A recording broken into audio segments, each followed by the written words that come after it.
तो hello viewers, welcome back to एवरीविल Bharat once again. And interest calculation का topic जो अभी चल रहा है हमारा, उसमें लास्ट टू केस स्टडीज लेकर आए हैं।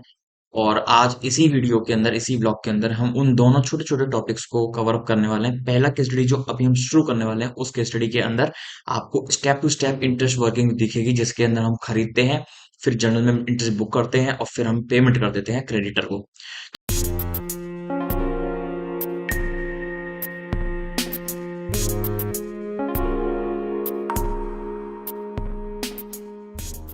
तो यहाँ पर हम बनाने वाले हैं पहली अपनी केस स्टडी का कंप्लीट क्रिएशन।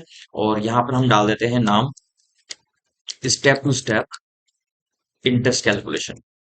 ठीक है। और मैं डेट डाल देता हूँ, जिससे कि आपको ये पता लग जाए हम ये वीडियो अपलोड कर रहे हैं 4 Feb को। एंड आपको जो ये वीडियो का जो केस स्टडी का जो लिंक मिलने वाला है, वो डिस्क्रिप्शन में मैंने डाल दिया है। गूगल ड्राइव से आप वो लिंक उठा सकते हैं। डेली स्टेट डाल दिया है, कंप्लीट क्रिएशन एक्सेप्ट करवाते हैं और पहुंचते हैं F11 विंडो में। एंड यहाँ पर हमने 11 जो इंटरेस्ट कैलकुलेशन ऑप्शन है वो यस कर दिया है। एंड इसको हम नो करते हैं, Ctrl+A। अब फर्दर बढ़ते हैं। इसमें कोई पर्टिकुलर क्वेश्चन के हिसाब से आपको नहीं बताया हुआ है, बल्कि स्टेप टू स्टेप बताया हुआ है, तो इसलिए हम डायरेक्टली वाउचर के अंदर आ जाते हैं। और यहाँ पे हम सबसे पहले हमें बता रखा है परचेजेस करना है, और वो है अजय एंटरप्राइजेस से। तो हम यहाँ पर एक लेजर बना लेते हैं, अजय एंटरप्राइजेस। एंड इसको हम डाल देते हैं क्रेडिटर्स में। और यहाँ पर हमें बताया हुआ है इंटरेस्ट कैलकुलेशन के हिसाब से पूरे पैरामीटर्स। तो हम यहाँ पे डालने वाले हैं 10% पर एनम के हिसाब से। कैलेंडर ईयर ले लो, चाहे 365 डे ईयर ले लो, वो भी आपका चल जाएगा। और यहाँ पे आपको ऑलवेज दिया हुआ है। और डेट ऑफ एप्लीकेबिलिटी आपको हिसाब से लेनी है। यहाँ पे हमें कोई पास ड्यू डेट के हिसाब से क्रेडिट पीरियड नहीं दिया हुआ, इसलिए हमने ऑलवेज लिया है। और डेट ऑफ एप्लीकेबिलिटी कब से ये एप्लीकेबल हो जाएगा, Day 1 से ये एप्लीकेबल हो जाएगा। ये मैंने एक्सेप्ट करवा दिया है। और उसके बाद में अभी हम परचेज लेजर भी बनाएंगे यहाँ पर।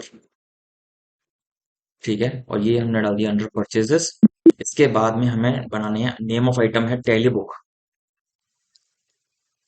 और ये हमें बताया हुआ पीसेस यूनिट, यूनिट हमने डाल दिया है। और क्वांटिटी है 100 और रेट है 500 का।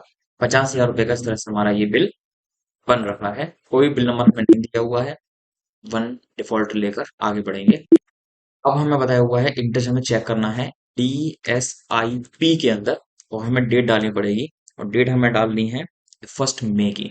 यानी कि यहाँ से 1 मई तक के, यानी कि जो पेमेंट हम करने वाले हैं वो 1 मई को करने वाले हैं। तो 1 मई को हमें देखना है इंटरेस्ट कब कितना बन रहा है, 410 रुपीज 96 पैसा। वाउचर में आ जाइए, जर्नल वाउचर। एंड यहाँ पर आपको एक लेजर बनाना पड़ेगा इंटरेस्ट पेड वाला। एंड इसको हम डाल देते हैं इनडायरेक्ट एक्सपेंसेस में। और कोई भी एक्टिविटी डिस्ट्रीब्यूशन ऑप्शन यस नहीं करेंगे, अमाउंट डाल दो यहाँ पे। और डेट चेंज जरूर कर लेना, 1 मई। एंड यहाँ पर हमने डाल दिया अजय एंटरप्राइजेस। तो अजय एंटरप्राइज का आप देख रहे हैं बैलेंस जो है 50,000 था, बट अब 410 रुपये 96 पैसे से बढ़ चुका है। तो पहला अमाउंट तो यहाँ पर हमें ये डालना है ऑन अकाउंट। जब पेमेंट करने जाएंगे तब आपको दिखाएंगे। तो पेमेंट भी कर देते हैं F5 में आके, जैसा हमें स्टेप नंबर 3 में बताया हुआ है। एक एंट्री हमने कर दिया और एक एंट्री हमारी बाकी है पेमेंट वाली, F5 में हम कर रहे हैं, जो कि अजय एंटरप्राइज को 50,410.96 पैसे। अगेंस्ट रेफरेंस में 50,000 का ऑलरेडी बिल बना हुआ है। और बाकी ऑन अकाउंट में इंटरेस्ट हमने जो बुक किया था उसको हम रेक्टिफाई कर देंगे। और ये हम पेमेंट कर रहे हैं कैश में, नेगेटिव जाएगा, कैन बी, बिकॉज हम केवल अभी इंटरेस्ट कैलकुलेशन के ऊपर ही फोकस कर रहे हैं, कैपिटल वगैरह पे फोकस नहीं कर रहे हैं। तो we have no cash, no bank balance, so we are doing this entry.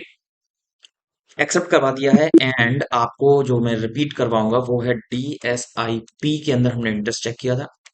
इसके बाद में हमने डे बुक के अंदर आए थे, और डे बुक में हमने 3 एंट्री करी हैं, जिसमें कि एक एंट्री अप्रैल की है, इसलिए मैंने वो कर लिया। 2 एंट्री मई मंथ की है, पहले हमने खरीदा था अप्रैल में। और फिर 1 महीने इंतजार के बाद में हमने इंटरेस्ट कैलकुलेट किया, इंटरेस्ट बुक किया, उसके बाद में हमने पेमेंट कर दिया है 1 मई। तो ये था एक तो स्टेप कैलकुलेशन वाला। और अब एक और केस स्टडी हम इसी के अंदर लेने वाले हैं। तो हम यहाँ पे ऑल्ट F1 करके इसको शट डाउन कर देते हैं। शट डाउन के बाद में हम क्रिएट करते हैं जो एक और 2 लाइन का केस स्टडी आपको दिया हुआ है उसको। और ये भी हम क्या कर देते हैं, इंटरेस्ट कैलकुलेशन। और इसके आगे भी मैं डेट डाल देता हूँ 4 Feb, जो आप उठा लेंगे डिस्क्रिप्शन से इसका case study. Daily state and Ctrl+A। F11 को लेगा, यस कर लीजिए। एंड GST को ओके नो कर लीजिए। पहली केस स्टडी हमारी हो चुकी है। अगली केस स्टडी पे अब चलते हैं, जिसमें हमें बताया हुआ है 1 अप्रैल का ट्रांजेक्शन और एक 1 जुलाई का ट्रांजेक्शन है। 1 अप्रैल को हम डिपॉजिट कर रहे हैं कैश, तो कॉन्ट्रा में आ जाइए, डिपॉजिट की एंट्री कॉन्ट्रा में करते हैं। कैश नहीं है, नेगेटिव जाएगा, लेट इट बी। तो 1 लाख रुपए मैं जमा करवा रहा हूँ अंडर पीएनबी बैंक। तो यहाँ पे आप बैंक अकाउंट के लेजर में इंटरेस्ट का काम कैसे करते हैं वो देख सकते हैं। इसको मैंने यस कर दिया यहाँ। यहाँ पे आपको दो तरह की डेट दिखती है, क्या आप बैंक की जो ट्रांजेक्शन को रिको करके तब देखना चाहते हैं या फिर वाउचर डेट के हिसाब से देखना चाहते हैं। अब ये बहुत छोटा सा क्वेश्चन है। जब हम बीआरएस टॉपिक उठाएंगे तो हम बीआरएस में रिको वाला काम करके दिखाएंगे। अभी हम ले रहे हैं वाउचर डेट के हिसाब से, वाउचर डेट ले लो। और इंटरेस्ट हमें बताई हुई है 2% और 30 डे मंथ के हिसाब से। ठीक है, यहाँ पे हम ले लेते हैं 31 दिन पूरा, क्योंकि हमें नहीं पता कि बैंक की इंटरेस्ट कब चेंज होगी, इसलिए मैं 31 मार्च पूरे साल का काम लेकर चल रहा हूँ। और ये मैंने करवा दिया यहाँ पर एक्सेप्ट।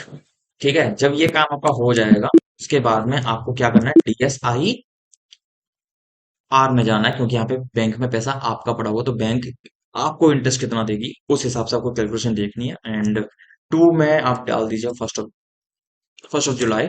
एंड ये अमाउंट आ रहा है आपको 6,066 रुपए। यहाँ बस यही देखने आना है आपको। और अगर डिटेल देखनी है तो आप यहाँ पे ये देख सकते हो, 2 अप्रैल से शुरुआत हुई है, 1 जुलाई तक का इंटरेस्ट आपका 91 डेज का बन रहा होगा 2% के हिसाब से। ये इसको आपको क्या करना है, कोई बुकिंग वुकिंग नहीं होती इसमें, हमें को ये सीधे एंट्री करनी है F6 के अंदर। ठीक है, रिसीव की एंट्री, और यहाँ पे क्रिएट कर लीजिए laser of interest received under indirect income.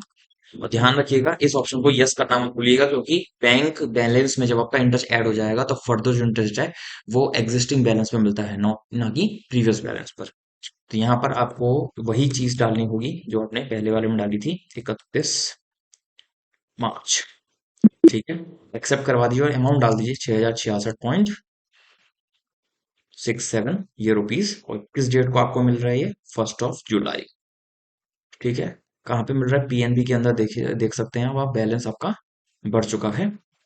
और एक्सेप्ट करवाइए। अब आपको मैं एक नई चीज दिखाता हूँ, डीएसआईआर में ही चलते हैं।